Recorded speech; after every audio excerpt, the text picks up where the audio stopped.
పెద్ద ప్యాలెస్ కట్టుకున్నాడు. కష్టపడి కట్టుకున్న నా ఇల్లు ఇది.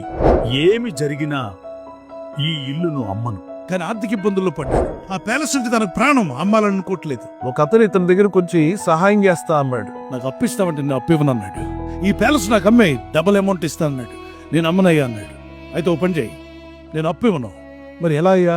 నాకు డబ్బు కావాలి, నేను తిరిగి ఇస్తాను చెప్తే, నీ మెయిన్ హాల్లో ఒక మేకు కొడతాను, ఆ మేకు స్థలం నాకు ఇస్తే 8 లక్షలు ఇస్తాను చెప్పాడు. 8 లక్షల రూపాయలు నా ఇంట్లో ఒక మేకు కొడితే మేక్ ఇస్తావా? నా గోడకు మేకు కొడితే ఏముంటాయా?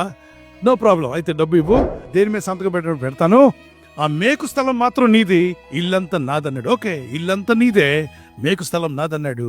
డాక్యుమెంట్స్ తీసుకొచ్చారు, అడ్వకేట్ వచ్చాడు, సంతకం పెట్టించిన తర్వాత ఈ మేకు స్థలం మా క్లయింట్ది, దాన్ని ముట్టుకోవడానికి వీల్లేదు.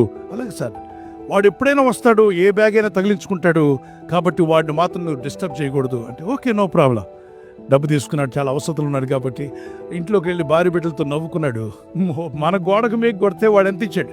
8 లక్షలు ఇచ్చాడు. 20 రోజుల తర్వాత వస్తున్నప్పుడు ఒక బ్యాగ్ తీసుకొచ్చాడు. ఏంటి ఈ బ్యాగ్ అంటే, నా మేకు తగిలిస్తాను, ఓకే తగిలించుకోమన్నాడు. తగిలించిన తర్వాత పైన పాలిథిన్ కవర్ విప్పాడు.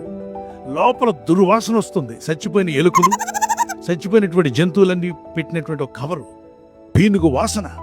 దాన్ని తగిలించాడు. నువ్వు తీయడానికి వీల్లేదన్నాడు. ఇంత దుర్వాసన వస్తుంటే ఎలా ఉంటుంది, ఎలా ఉండగలం ఇంట్లో వాళ్ళం?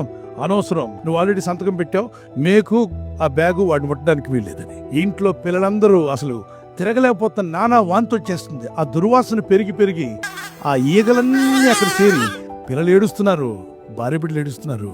ఇక ఇంట్లో ఉండలేమని చెప్పి లాస్ట్కి ఇంటి బయటికి వెళ్ళి ఒక షెడ్లో ఉండడం ప్రారంభించారు. ఆఖరికి వాళ్ళు వేసారి చెప్పి, బాబు తీసేస్తావు బ్యాగ్? నో, ఎన్నాళ్ళని అది అలా ఉండాల్సింది అన్నాడు. సచ్చినట్టు అమ్మేశాడు.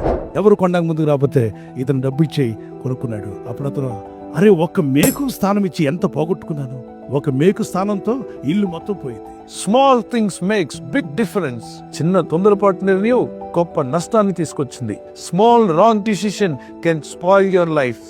ఈరోజు సాతానుడు మన జీవితాన్ని అడగట్లా, చిన్న ప్లేస్ ఇమ్మంటున్నాడు నీ బ్రతుకులో. అంతే, మన బ్రతుకు మొత్తాన్ని వాడు తిప్పివేస్తాడు, దేవునికి దూరం చేస్తాడు, ఆత్మీయతను కరప్ట్ చేస్తాడు, మనశ్శాంతి లేకుండా చేస్తాడు, నెమ్మది లేకుండా చేస్తాడు, పాపాలతో నింపేస్తాడు. సుగంధంగా ఉండాల్సిన మన బ్రతుకుని దుర్గంధంగా మార్చేస్తాడు. దేవుని ప్రజలారా, అమూల్యమైన యేసు రక్తంలో కొనబడిన దేవుని బిడ్డలారా, దుస్తునికి అపవాదికి చోటు ఇయ్యకుడి. వాడికి చోటిస్తే నీకు చోటు లేకుండా చేస్తాడు.